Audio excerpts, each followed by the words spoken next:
we take a look at news stories making headlines around the globe. President Bola Ahmed Tinubu has spoken publicly for the first time since U.S. President Donald Trump redesignated the country as a country of particular concern over religious freedoms and threatened military action against terrorists. At a federal cabinet meeting, the first in 3 months, Tinubu says investor confidence in Nigeria remains strong despite what he calls political headwinds, as his administration announced fresh economic reforms and key infrastructure approvals. State House correspondent Adesua Omoran reports. For the first time in 3 months, Nigeria's Federal Executive Council reconvened in Abuja, with President Bola Tinubu facing one of his most delicate diplomatic tests yet. Without naming the United States or Donald Trump, the president sought to project calm and confidence, linking Nigeria's oversubscribed $2.35 billion Eurobond to renewed global confidence in the country's economy, despite what he calls political headwinds. Despite the political headwind and the fear of our people, we continue to engage with our partners. The sources of the $2.3 billion bond, our subscription, oversubscribed, is the most at this stage. He says Nigeria would continue to engage partners diplomatically while intensifying efforts to defeat terrorism and instability. We are engaging the world diplomatically. I assure all of you that we will, defeat terrorism in this country. The task ahead is immense, but it's our resolve to move forward with unity and purpose, guided by renewed hope agenda to build a prosperous, inclusive, and resilient Nigeria. Earlier, Finance Minister Wale Edun briefed the council that the Eurobond attracted $13 billion in orders and oversubscription of 453%. He outlined the next phase of reforms to build a $1 trillion economy. After hours of deliberation, it emerged that the U.S. designation was discussed. The Minister of Information said the government is addressing legitimate concerns while keeping diplomatic channels open. The government of Nigeria is responding to the genuine concerns raised. Now, have we had any discussions with the government of the United States? Yes, channels have been opened. We prefer that this situation is being solved diplomatically, but there is no any panic mode here. We are responding responsibly, steadily, and in the interest of our country. The council also approved several infrastructure and urban development projects. The Works Ministry secured approval for 2 new contracts, including a 163-kilometer section of the Lagos-Calabar Coastal Highway and reviews of ongoing projects. And today we awarded, phase 2, section 2, and that is for 43 billion. And this entails a number of the underpasses to do it with concrete pavement, and also the flyovers that were constructed, the ramps were not constructed, and the adjoining roads. And that is that one. Today, the Federal Executive Council, as regards to the Federal Capital Territory, ratified the approval of the design and construction of residences of heads of courts. Again, the Federal Council approved the provision of water to the satellite towns of Karu, Karishiria, Orozo, and Buhari. The finance minister announced new funding, including a $300 million World Bank credit for internally displaced persons in the north. Responding to questions on borrowing, he said the debts remain within limits and are targeted at productive ventures. So it is to assist both the host community that is playing host to these camps, as well as those inside those camps. It's a World Bank IDA project, very low interest, about 3% IDA, World Bank, and IDA virtually free, or 1% financing. The important issue of financing, of borrowing, and of net revenue, I will take together. It is a sign of success and investor confidence that we can raise funds according to our plans. When you look at the debt to GDP ratio, it is relatively low, well under 40%, well below those of even our peers, and even the guidance that the people like the multilateral development banks and so forth give. Meanwhile, President Tinubu, during the cabinet meeting, swore in 2 new ministers. Dr. Bernard Doro from Plateau State, now overseeing Humanitarian Affairs and Poverty Reduction Ministry, and Dr. Kinsley Tochukwu Ude, Senior Advocate of Nigeria from Enugu State, takes charge of the Science, Innovation and Technology Ministry. Their appointments restore the Federal Executive Council to its full complement of 48 members. Adesoa Omorwan, Arise News. Thank you, Adesua. Now, barely 1 week after President Donald Trump directed the U.S. military to prepare for possible action over claims of Christian genocide, the U.S. military has submitted contingency plans for potential strikes on Nigeria. The New York Times reports that the U.S. Africa Command has drawn up and sent its options to the Department of War this week upon the request of Secretary Pete Hegseth. Arise News Chief of Correspondence Ferdinand Duroha reports has more. The military intervention plan is drawn up by the U.S. Africa Command, also known as AFRICOM, a military unit Donald Trump had earlier threatened to dismantle as part of a Pentagon downsizing effort.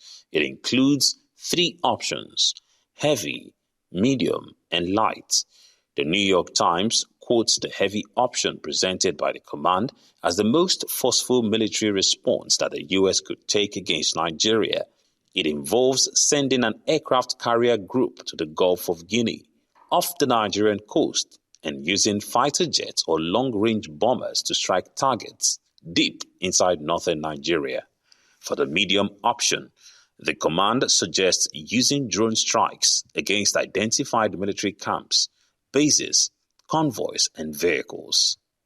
The New York Times says the light option would center on partner-enabled operations with the U.S. military and the State Department supporting Nigerian government forces to target and neutralize terrorists responsible for attacks on civilians. Although AFRICOM says the goal is to strike Islamist militants in northern Nigeria and protect Christians from armed violence, critics are skeptical about the objectives and implementation. While the plans were designed to allow for a controlled escalation, the asymmetrical nature of Nigeria's conflicts presents a major challenge as terrorist elements often live within citizens, making it difficult for the military to fully engage. The situation is also more complicated due to the issue of proximity. Presently, the United States does not have an airbase in any neighboring country to Nigeria, after exiting its bases in Agadez and Niamey, both in Niger Republic. This reduces their options to bases in Southern Europe and Djibouti. Ferdinand Duroha, Arise News.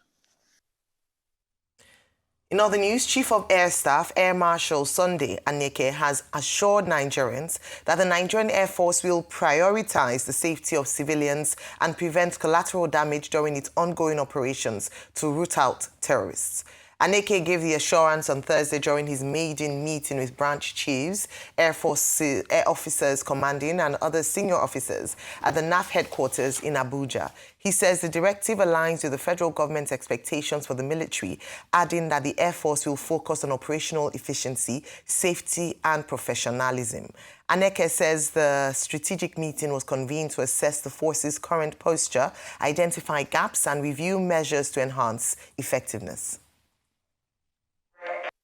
Let me take this moment to assure Nigerians that the Nigerian Air Force will continue to work closely with sister services and other security agencies to root out terrorism, eliminate threats, and deny safe havens to all adversaries of our nation. Our joint efforts will remain relentless until peace and stability are restored in every corner of this great country. We will further strengthen civil-military relations by engaging communities, winning hearts and minds and building trust. Our operations will be people-focused and respectful of the very citizens we are sworn to protect. Gentlemen, we have to take this as our priority. Protecting civilian lives and preventing collateral damage will remain a defining hallmark of our professionalism and operational discipline.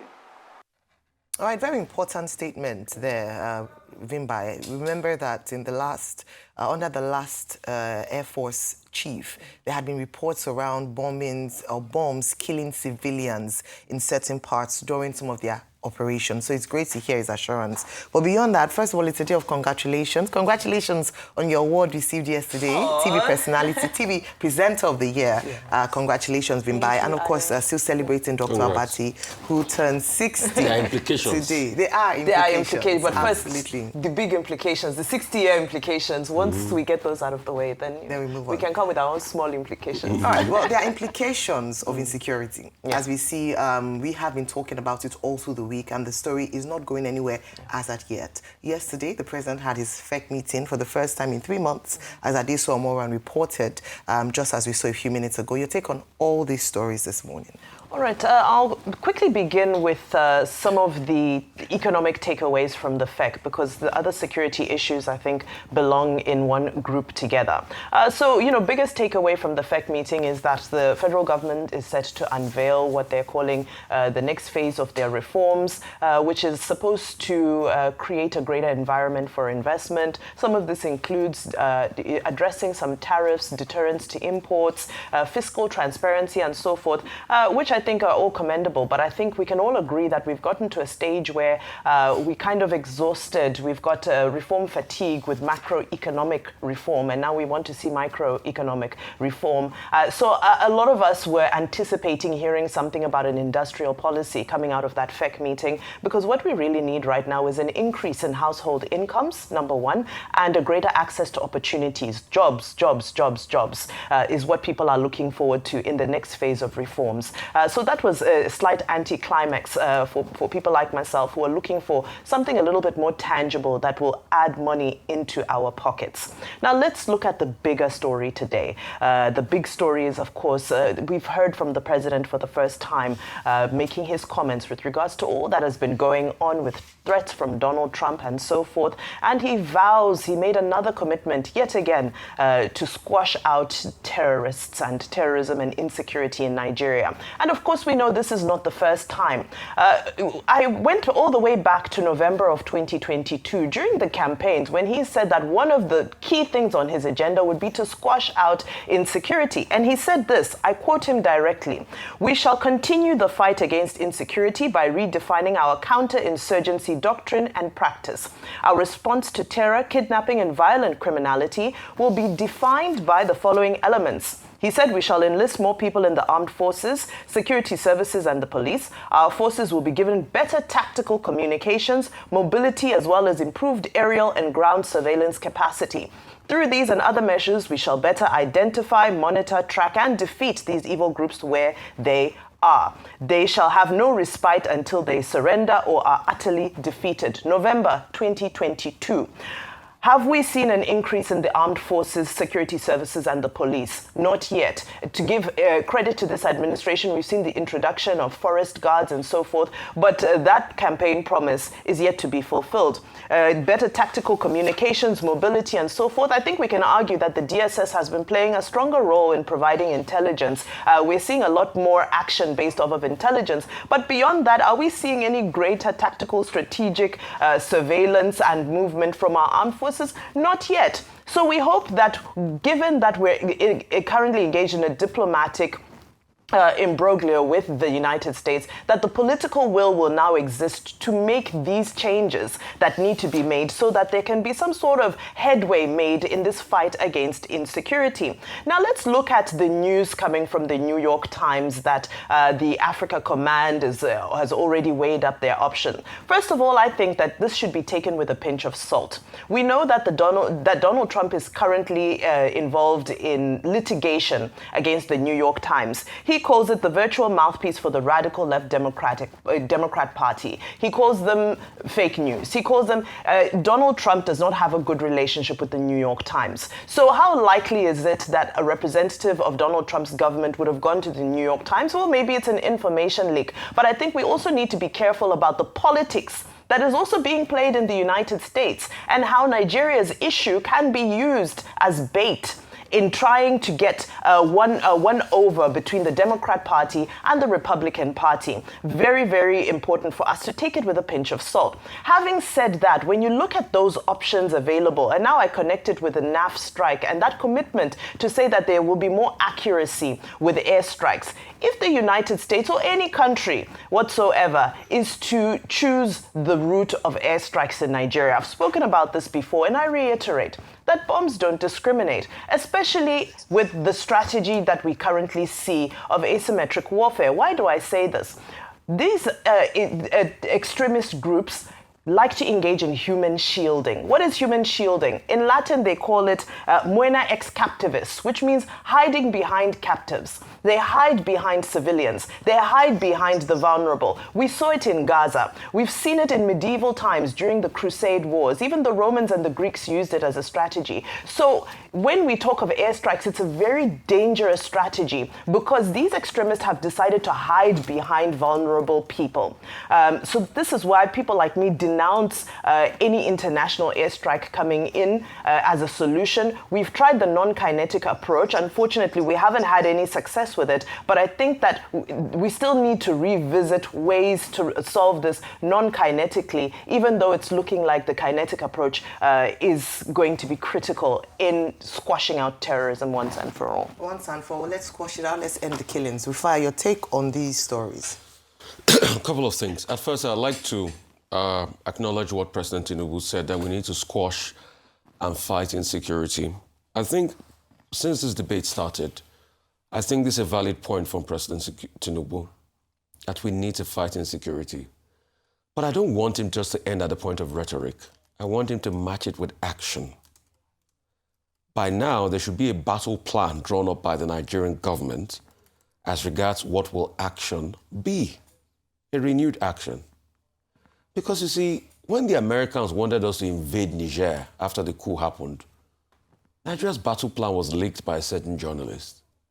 We had a quick battle plan of what we wanted to do in Niger before that was stopped and people kicked against it because it would have brought monumental damage back to Nigeria owing to the cultural symbiosis between Nigeria and Niger.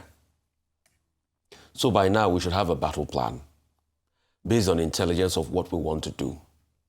We should also have a battle plan based on tracking terrorism financing because these people cannot work without finance. And in tracking terrorism financing, apart from the work the NFRU will do, we should also see how we can infiltrate financial cells across the Sahel. Because see, those that help change money and give money to these criminals, you can find them in many parts of the African continent. Anywhere you have a land route, you can see them carry money with their camels and other materials, as well as arms. How do I know this? I know of somebody that has gotten on an African expedition before, and he told me that all he needed to do was to tell a money agent from Nigeria that he'll be passing through some African countries. And when he went through those African countries, the money agents will always send people that will come and give him local currency in that country. All he needed to do was to give. So there's an informal money financial chain across the African continent, apart from even the banking sector. The NFI will track transactions through the banks, but there's an informal money chain that we should also infiltrate and see how these terrorists are being financed. Thirdly, I'm happy that the Chief of Air Staff has said they will prioritize protection of citizens when they do that, their airstrikes, because that's also important. We had the case of Iran where a lot of people were killed in airstrikes. And we've also had people killed from airstrikes recently. Because we want to strike terrorists does not mean we should also kill our citizens. I accept that argument. As regards America, with due respect, I do not think because Trump is not in good terms with the New York Times, we should discountenance what New York Times said. Because there are people in American government that talk to every form of media in New York Times.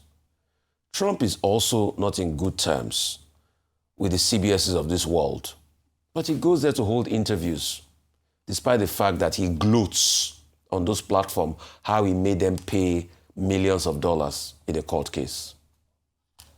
So institutions like New York Times and other American media talk to everybody.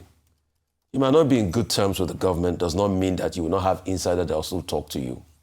Most of the job we do in the media is a symbiotic relationship between the media and government officials, even with governments that you don't necessarily will agree with. What did New York Times say based on their reporting? They said there were 3 thresholds. Number 1, a light attack. A light attack would be a symbiotic relationship between Nigeria and the American forces, which would be most likely the case, and which we have pretty much been doing in terms of training and reconnaissance information sharing. The 2 other ones, medium and heavy, will not work. What is on medium? Probably set up a base around here or use a long-range drones. America has something called the Reaper that can stay in the air for a while. Use those drones, hover around, but those things have known not to be effective because the best you would just do is you would do targeted airstrikes. But after airstrikes, you need a ground troop force that can come and do a clearance operation after airstrikes. So that's not going to work. And if America or Trump thinks they can come and do that and to show that they've performed airstrike just like they are doing in Venezuela, it's a joke. By the way, based on what is happening in Venezuela as we speak, even the Congress is beginning to sanction Trump and say he has to go through them before he orders another airstrike. The third one, which is the heavy approach, is what they're saying that they will probably lodge aircraft carriers in the Gulf of Guinea, fly out of the Gulf of Guinea, come into our territorial waters. All of that will not also work. The best bet will be the light approach, which the Nigerian government has also said that if they want to give us some support, they can give. For me, even if we are doing the light approach, is an indictment on Nigeria. It just shows that leadership has not worked. I feel with the strength of this our military that fought over 6 different rebel groups between Sierra Leone and Liberia, we should be able to get the work done effectively. It's just that leadership is missing to a large extent. I wish Nigeria well, and I hope we're able to surmount insecurity and stop the killing. Yes. We hope that we are able to surmount the insecurity and stop the killings. I would dare say that take or discountenance President Trump's threat at your own peril. Yes, we might say that, oh, he speaks a lot and he's known to yo-yo on his policies. But if you look at his antecedents and going by that New York Post report that a military action, draft action plan is in the works, then you would know that when Trump speaks, especially speaking about going into another country, most likely he has made up his mind, he's concluded, and he's just giving notice. It's only a matter of time. I had the opportunity to also just get a feel from military, and the truth is that there's an expectation of that happening. However, how does Nigeria then manage this? And when I talk about this, I talk about Iran. By the time he had said it, by the next day was in Iran with military intervention. You look at what is going on with South America, the war against, the fight against, military action against drugs. He's gone ahead and he's done it. With Gaza, the war in Gaza, Israel's intervention, he spoke and he went ahead and he did it. So it's very likely and almost certain that as he has spoken with regards to military action in Nigeria, it will happen. What we're calling for is a consolidation of efforts between the U.S. military and the Nigerian government. Now, the advantage of the military, of the U.S. military, is number one, they have the capacity. Well, first of all, they know where the people are. They know where they're hiding. They already have identified their targets, and they have the capacity to go on. What has been argued again and again as to the reason why Nigeria perhaps has not been able to contain terrorism despite successive governments increasing the budgets on security and putting, making all the efforts and saying the right rhetorics around defeating terrorism is the fact that there's a lack of capacity and in some instances a lack of political will. In fact, to the credit of the Tinubu administration, it is that in the past administration we had a leader who almost didn't care about what was going on. almost didn't do anything with regards to pushing back on terrorism. We saw terrorism almost take on a life of its own during the last administration. With this administration, the Tinubu government has tried, like Vimba, you already identified that during his campaign speech, he had talked about pushing back on terrorism. He had spoken very heavily on security, and in many instances, we saw some progress being made in that area. However, it wasn't anywhere near enough. And that is why, instead of closing the doors and not opening the channels of communication, let Nigeria see how we can work with the American government to ensure that we do not buy into this false narrative of them coming to as a coy to change a government or to bomb Nigeria or to declare on war on Nigeria, but a war on the terrorists who have been causing havoc on Nigerians, especially, as the American government has said, on Christians. Now, let me even open this conversation around Christian genocide, because a number of people have been speaking for, against, it is just an incident of terrorism, insecurity in the country, Nigerians are being killed. And they're absolutely correct. However, when you look at the terrorist groups and their foundation, many of them have been touted as Islamic terrorist groups. And when they attack, usually their targets are Christians or moderate Muslims. You can look at their trajectory, you can look at their history. And so for people who do not agree with their faith, that is one of the first things that they do. And that's why you can understand why a number of Christians in the north and in Middle Belt have complained that many of their community members have been killed. And so there's a case for that. The other part of it is that the soft side, the silent war that we're not even talking about, is how some state governments have perpetuated the lack of religious freedom for some Christians in those states. When you speak to some people in those regions, I had the opportunity to speak to some religious leaders, some people, just to get a sense of what's happening there. Beyond the killings is also the preventing of them to practice their religion and their faith freely, as guaranteed by the Constitution in Section 38. I say this because the rhetoric, or what the government has been saying, is that, the Constitution is backed, religious freedom is backed by the Constitution, and very well so. But what we often talk about is that there's one thing for a constitutional provision, there's another for the implementation and the will to actually enforce this directive. So the question I'll ask is, in these areas, do Christians feel free enough to practice their religion? The reason I ask is that this unfortunate incident where the U.S. has threatened military intervention or invasion in Nigeria has given us an opportunity to actually right the wrong that has happened for so many years, and we've looked away. For too many years, we have talked about killings like that of Deborah Solomon. Till today, no single person has been